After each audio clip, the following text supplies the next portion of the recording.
When my mother remarried, she decided to take my twin sister and left me behind without any second thoughts.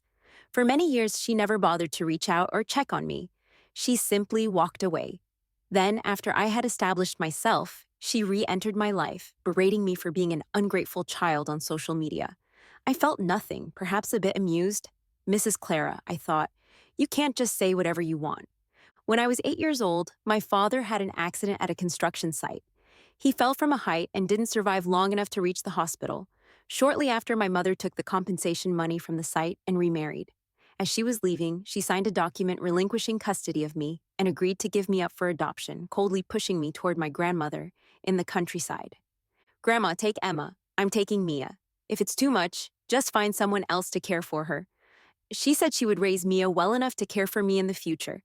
Then she walked out the door, pulling a suitcase in one hand and my sister in the other, without looking back. My father had just passed away, and now my mother was leaving me too. I felt like I was sinking, desperately holding on to hope. I chased after her, red-eyed, crying out, "Mom, Mom, please don't leave me." My mother was about to get into a taxi when she turned at my voice. She hesitated seeing me plead, but before she could say anything, my sister, who looked just like me, tugged at her hand and cried, "Mom, maybe let me stay. I'm not doing well in school, and Grandma can't teach me properly. I'll waste my life away. I do well in school. I might have a better future. I don't want to leave you either." With those words, all my mother's doubts vanished. She pulled my sister into the taxi decisively. "Emma, from now on, you don't have a mother.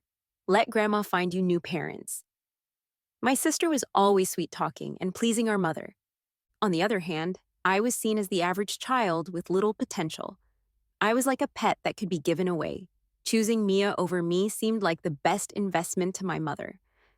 As the car drove off, my sister waved from the window, acting all innocent. Mom didn't want to leave me, and I didn't want to leave either. "Sorry, sis." I stood there, watching the taxi disappear. I wished the car would turn around, and Mom would hug me and say she had no choice, that she wanted to take me too, even if it was a lie. But nothing happened. The car didn't return, and Mom never looked back. When it got dark, I staggered back to Grandma's house. That night, I came down with a fever, mumbling for my mom. Grandma dialed my mother's number, but it was disconnected. In desperation, Grandma held me, using warm towels and giving me water. She stayed up all night, and only when dawn broke did my fever subside. Watching Grandma, who had stayed up all night for me, I sniffled, feeling guilty. "Grandma, am I really a burden? Is that why Mom chose Mia over me?" Grandma lovingly stroked my hair and comforted me. "Silly child, that's not true. Your mom just didn't see?" I asked carefully, my eyes wide.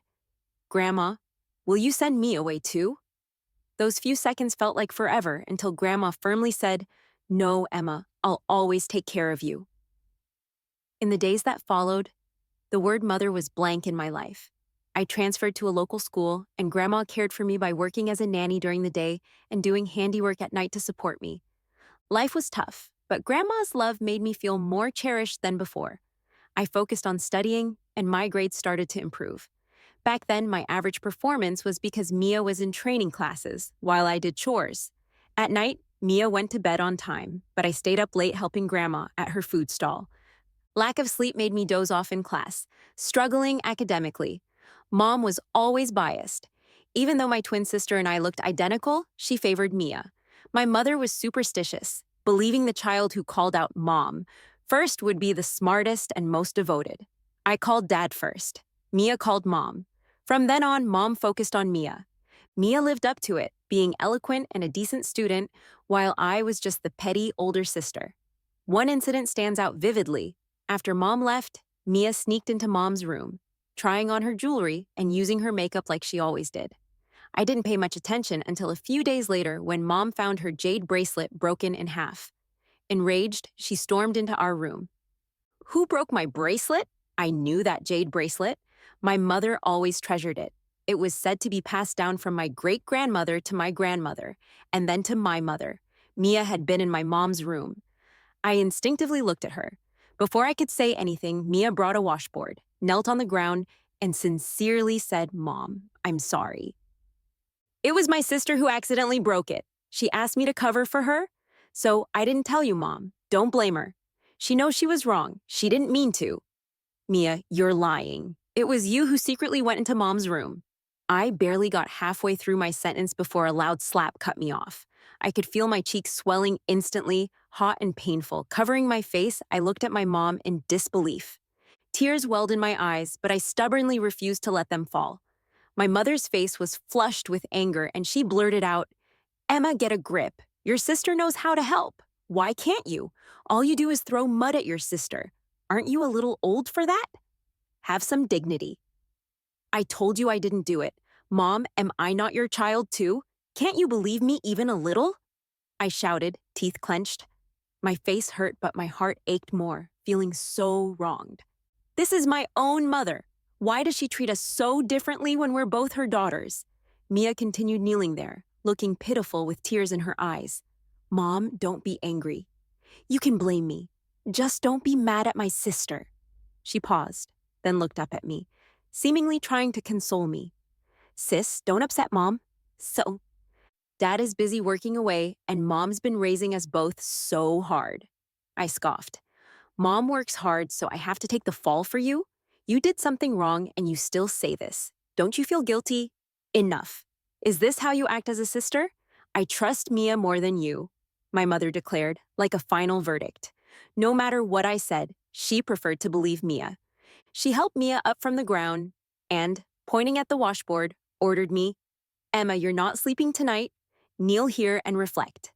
Knowing it was futile to explain, I didn't bother to argue anymore. I stood there motionless.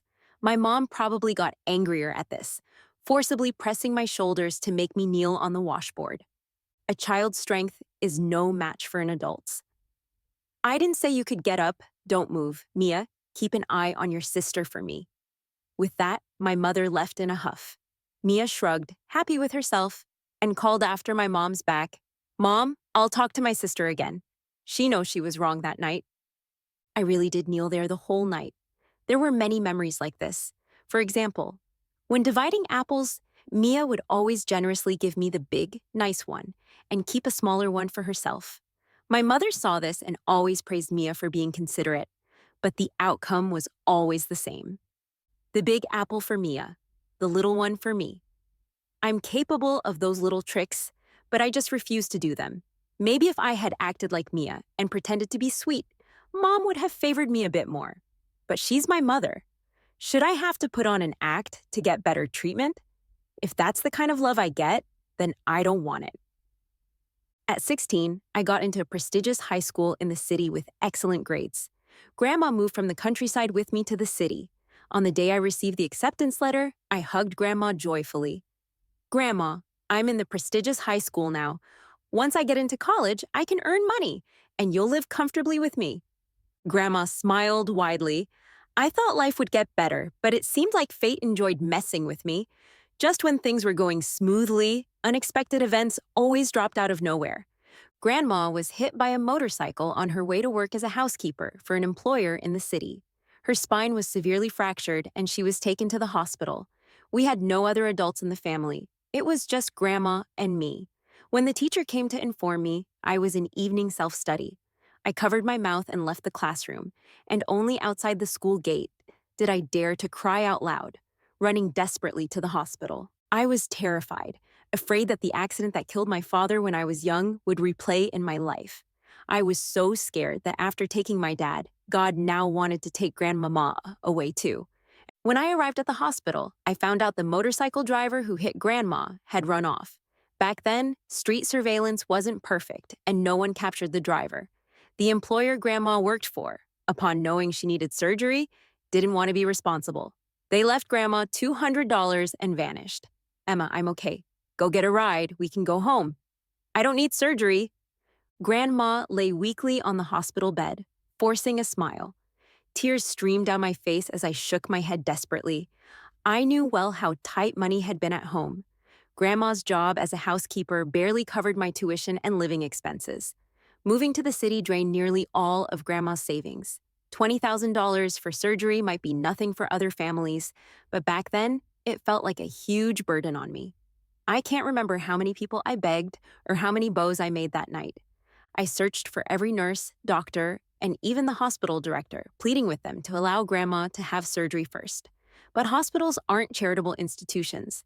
The director only agreed to give Grandma conservative drug treatment and told me to hurry home to raise the money. It was during this time that I saw my mother again after so long. I made countless calls before learning my mother's number and address from a woman who was close to her. How ironic. A child needing to find her own mother had to get help from someone else. I called my mother, and when she picked up, I barely got out, "It's Emma," before the call ended. How much does she hate me? She probably figured I was only calling because I needed something. Honestly, if it weren't for Grandma, I wouldn't reach out either. But right now, I'm stuck. I took the overnight bus and arrived at my mother's place early the next morning. Mia opened the door. After 8 years, she'd grown into a beautiful young woman. Every strand of her hair seemed perfectly taken care of. Her long black hair was pinned with a pink hairpin and fell neatly over her shoulders. She wore a clean white dress with cute little leather shoes. Meanwhile, I was in a plain blue and white school uniform and a basic ponytail.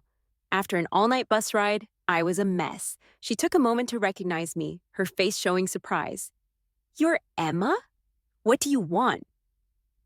The contrast between us was painfully clear, but I didn't care. I was desperate. "Grandma got hit by a car. She needs surgery and I don't have the money. I was hoping you want money?"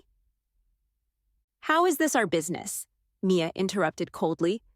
"She's your grandma too. She's our father's mother. Mia, you can't have forgotten how she held you. Loved you when we were kids." I couldn't help but yell. Mia didn't budge, just called back inside. "Emma's here for money." My mother poked her head out of the bedroom, still half asleep, and shot me a lazy look. "I don't have cash. Your dad's been gone for years now. Your grandma's got nothing to do with me." For the first couple of years after my mother left with Mia, I had nightmares about her. In those dreams, I kept asking her, "Mom, why did you abandon me? Why did you choose Mia over me? Do you really hate me that much? Am I even your real child?" Mom never answered me. I just kept running after her, not stopping, until I woke up with a soaked pillow. Over time, the dreams faded. I'd sometimes forget that I even had a mother. Snapping back to reality, I took a deep breath and looked at my mother deadpan. "Maybe Grandma's not your problem anymore. But what about Dad's insurance money? That was meant for Grandma and me. You owe us. Raising your sister didn't come free. I spent that insurance a long time ago. Now get lost. It's too early for this nonsense," my mother signaled Mia. "Now get lost. It's too early for this nonsense," my mother signaled Mia. And in a second, the door slammed shut. "Grandma really needs that money for surgery. Can't I just borrow it? $20,000, just $20,000. I'll pay you back, I promise." I kept knocking, begging at the door, but nothing. "Mia, she's your grandma too. She's our blood." "Mom, I'm begging you, I'll get on my knees and bow. Please help. I wouldn't be here if I had any other option." I sobbed, kneeling outside, hitting my head against the door. But nothing could shake their stone-cold hearts. My mother called security on me, claiming I was harassing them to get me thrown out. Hearing her harsh words from the other side, I lost hope. "Mom, this is the last time I'll call you that. Goodbye for good." On the bus ride back, deep down, I felt empty. I even considered doing something drastic to get the money. School was out of the question. At the hospital, the doctor told me someone had paid for Grandma's surgery and hospital stay. Grandma was already in surgery. I rushed over to find a slim figure in the same blue and white school uniform. As I got closer, the girl turned her face, and I recognized her. Sophie, our class art student. She gave me a wink. "Don't get all emotional. I was here with a stomach bug yesterday and saw you begging for help. Just wanted to make sure you didn't pass out from crying." Her small favor was paying over $20,000 for Grandma's surgery. A classmate, someone not even close to me, came through when my own mother wanted me gone. "Thanks, Sophie." Words couldn't express my gratitude. I owed Sophie big time. No matter what happened later, even if no one understood Sophie, I always had her back. After the surgery, Grandma recovered and was discharged. It took 100 days to heal, and she couldn't work, making our lives tight on money. Thank God for Sophie. I tried to refuse her help, but she'd laugh it off every time. You're smarter than me. I'm just a slacker. Future me is counting on you to make money and take care of me. During that time, we became best friends. Her parents had divorced last year and basically left her to fend for herself with some cash. So she had money, but no love. Sophie's grades were bad, so I tutored her, pushing her to improve. She didn't care much, though. Our teacher disliked her and warned me to stay away or I'd be dragged down. For the first time, I went against my teacher's advice. Without hesitation, I said, "She's my best friend." Through 3 years of high school, I kept top grades, always at the top. Sophie's grades never changed. She was always at the bottom, and our teacher kept her in the last row of the classroom. If I don't get into college, I'll just pick up trash, Sophie joked, not really bothered.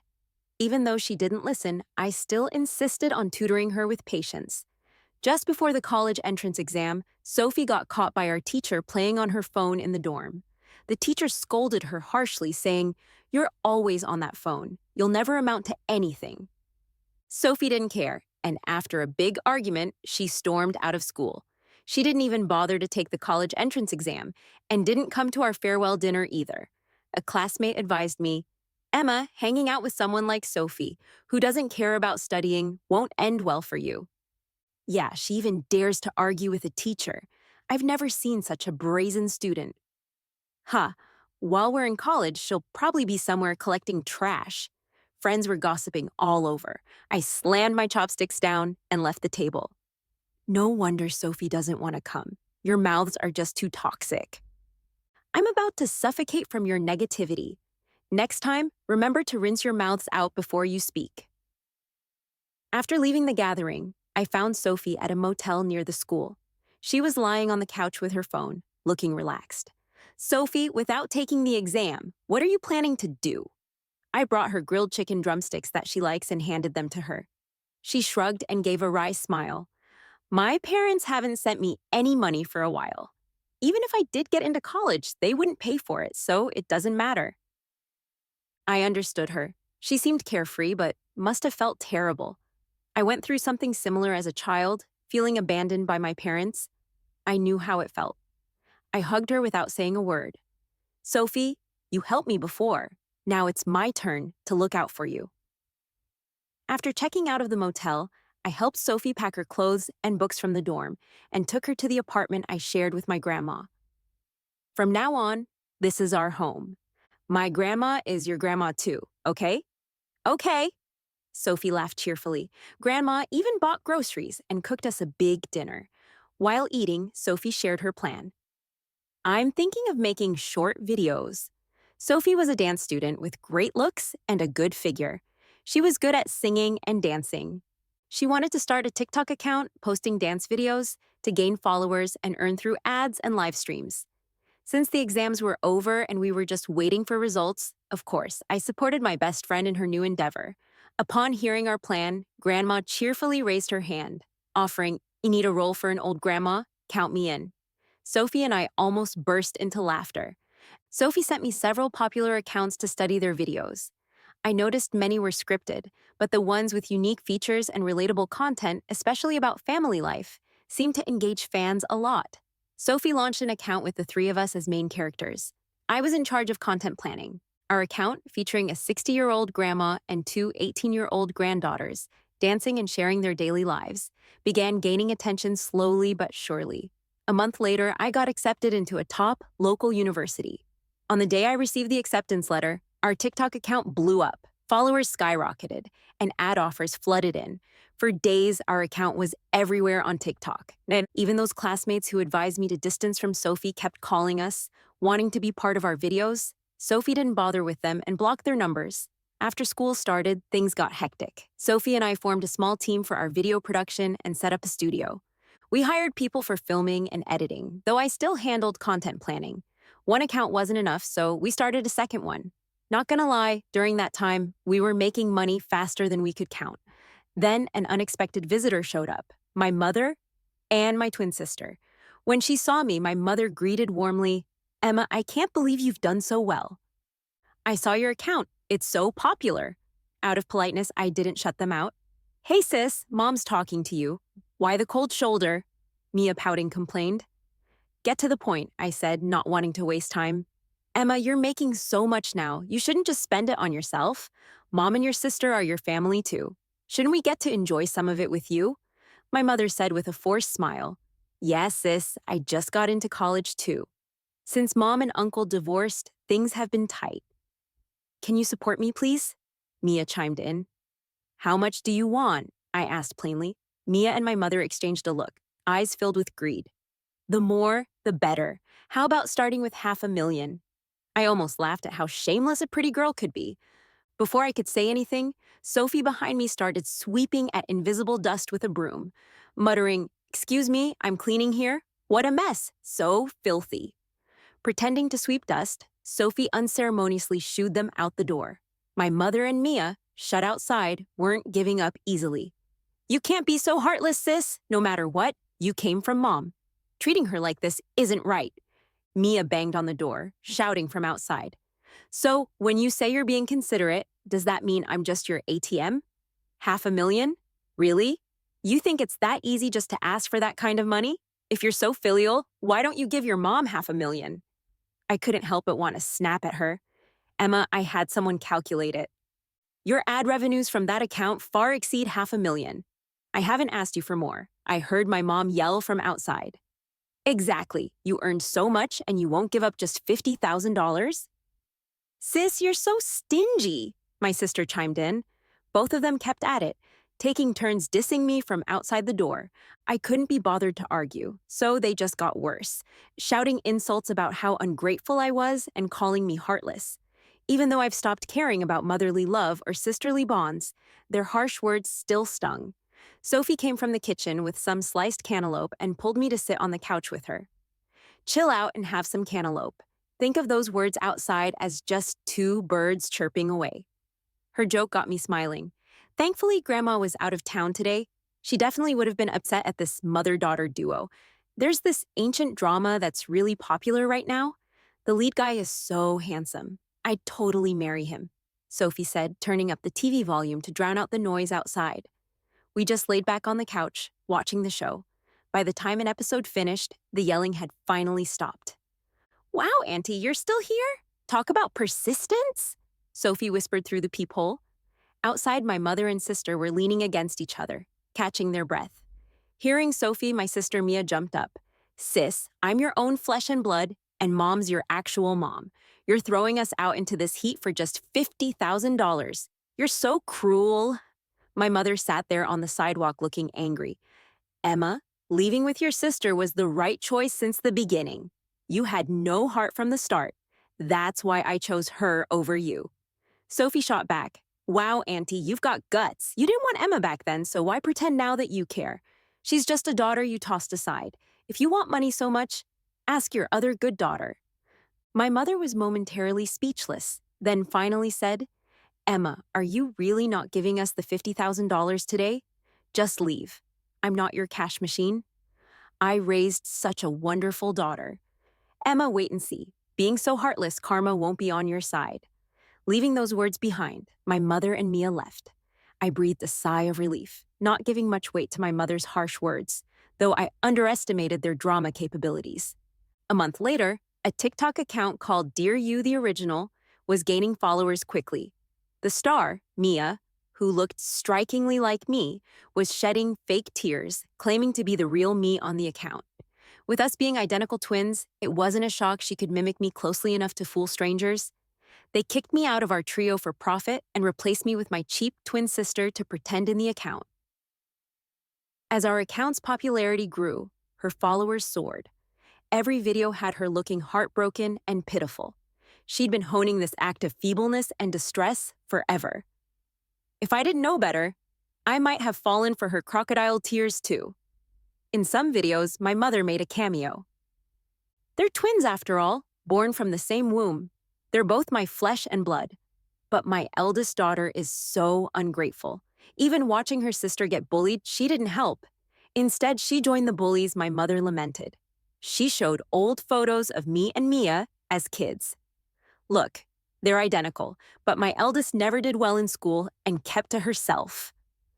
I never liked her, but I didn't expect her betrayal now. My mother never liked me, and after her earlier outburst, I found her video allegations almost laughable. Sophie, however, was furious, ready to smash her phone. I stopped her. Sophie, it's our phone you'd be smashing. It's not worth it over these false claims. With a dark look, Sophie was fuming. They're twisting everything. Do you know our account's been reported multiple times by haters today? Our followers dropped by the thousands. Logging into our video account, it was full of nasty messages. I followed you guys forever, loved your vids, but turns out you're all fake. Cruel team, ready to throw people away once they're no longer needed. All that for a bit of cash, turning your back on mom and sis? What kind of monster are you? Didn't you see how heartbroken your sister looks? Scumbag.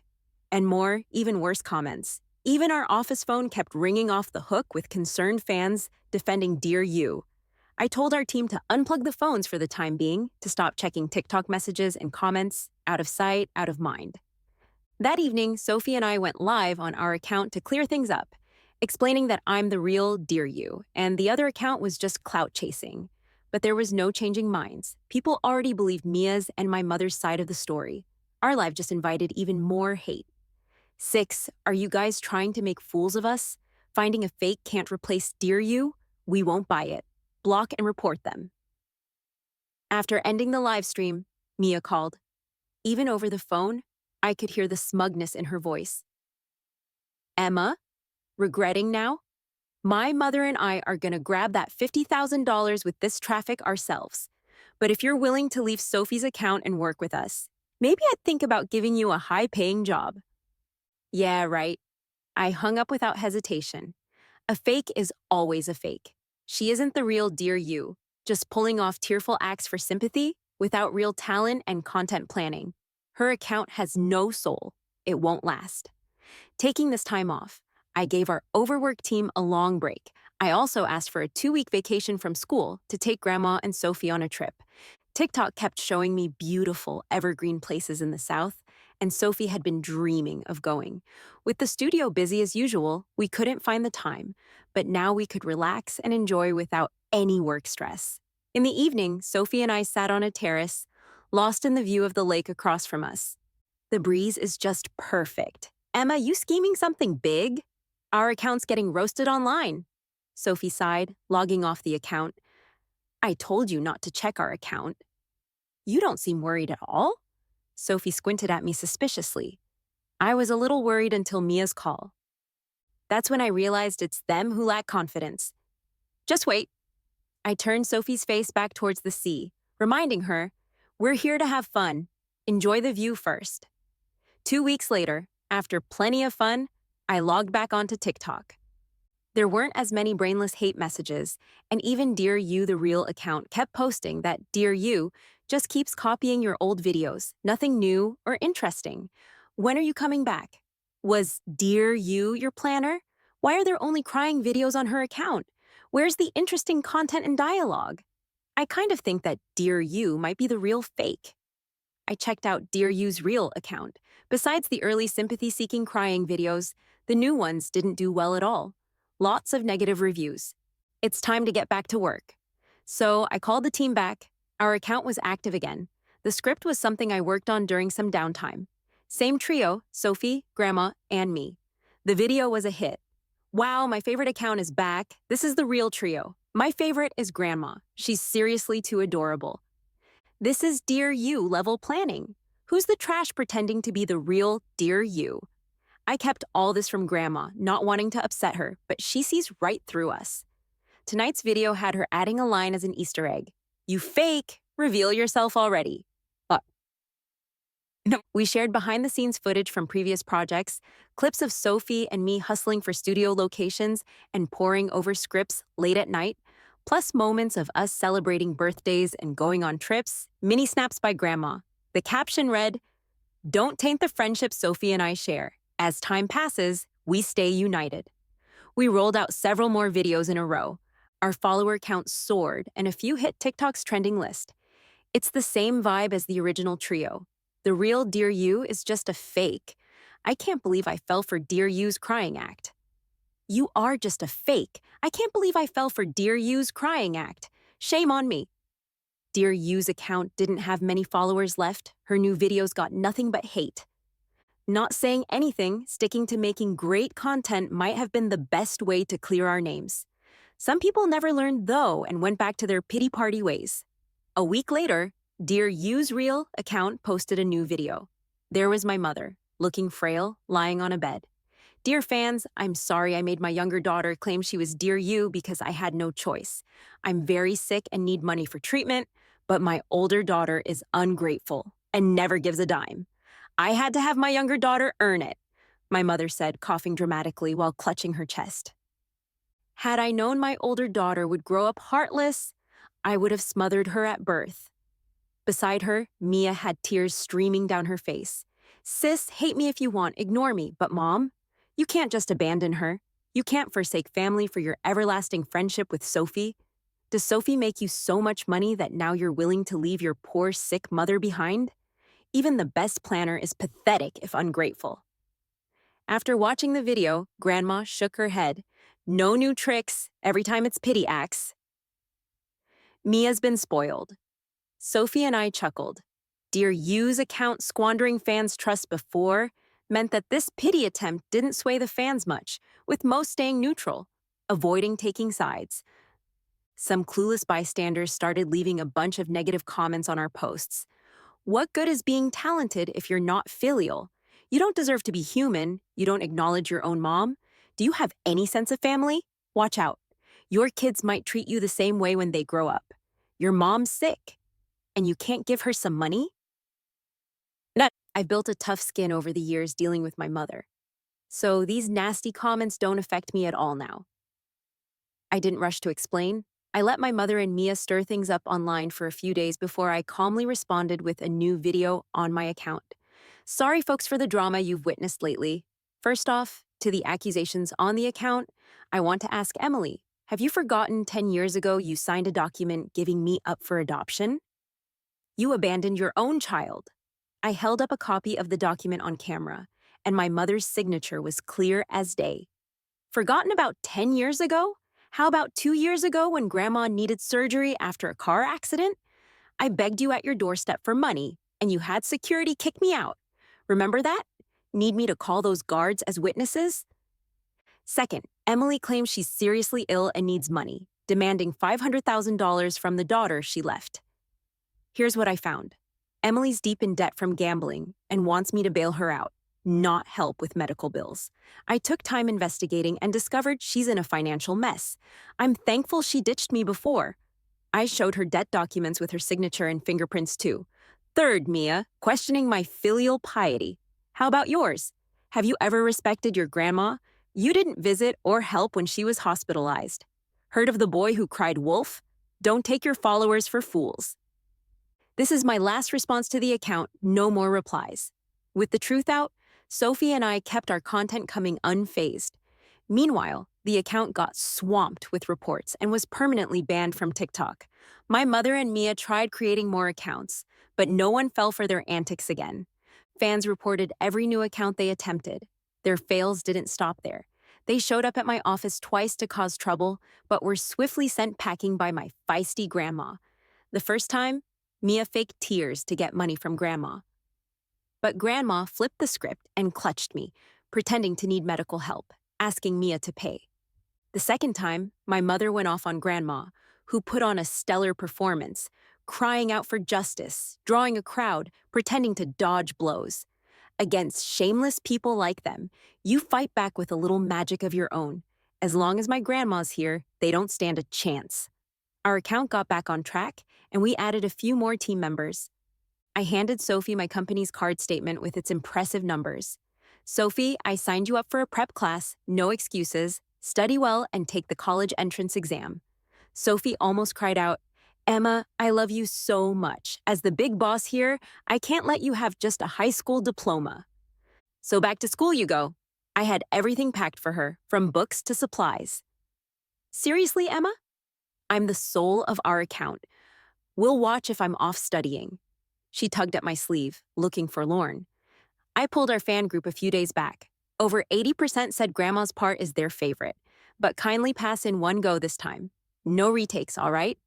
The next day, Grandma and I dropped Sophie off at school. Missing the college exam was a regret she never voiced, but I understood.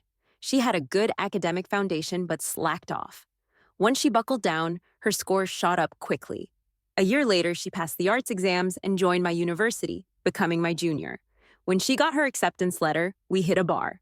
Drunk, she hugged me, alternating between laughter and tears. Emma, I wanted to go to college so much. Tagging along with you on weekends made me so jealous, but I never told anyone. Even my parents gave up on me. But you didn't. In this year of prep, I wanted to quit so many times. If it weren't for your support, pushing me, I'd have given up again. I must have saved the galaxy in my past life to meet you as my best friend. I hugged her back. Same here. How lucky I am to have you as my best friend this time around. Not long after, Mia reached out to me a few more times. She complained that my mother, trying to escape gambling debts, was planning to sell her. Crying, she begged me to let her join the studio that Sophie and I had built. She wanted to create a sister duo brand with me. I flat out refused. No way am I letting you mess up the account that Sophie and I worked so hard to build. Sure enough, after I refused, Mia showed her true colors. She cursed me and wished for Sophie's studio to fail. As our account's fame grew online, Mia took on the persona of the twin sister of Little Grass and started explicit live streams on TikTok, attracting a crowd of middle-aged male fans. When Sophie found out, she was furious and contacted a lawyer immediately, ready to legally battle Mia to protect my reputation. In my mother's eyes, choosing Mia and abandoning me seemed like the best investment. I'm not sure what they discussed, but it must have gone south. Soon, my mother and Mia started a massive online feud. The usual stuff. My mother accused her daughter of being ungrateful. This time, Mia was the target. Mia isn't one to back down easily. She publicly cut ties with my mother online and asked her top fan to step in. After he did, my mother's account got deleted and she vanished. I have no idea what happened to her. Yet again, my mother disappeared, and Mia didn't have many good days ahead either. Rumor has it that some wives of Mia's top fans heard about her sketchy offline relationships with their husbands. They banded together, confronted Mia, and caught her red-handed. It was a wild scene. It even made the news. After that, Mia's Little Grass's twin sister account got banned. Mia faded completely from her fans' view online. For these dramas, I can only sigh. When people come together for profit, even a mother and daughter can become enemies over it. They'll never understand my friendship with Sophie or the love I share with my grandma. After all, only by giving a true heart can you earn another in return.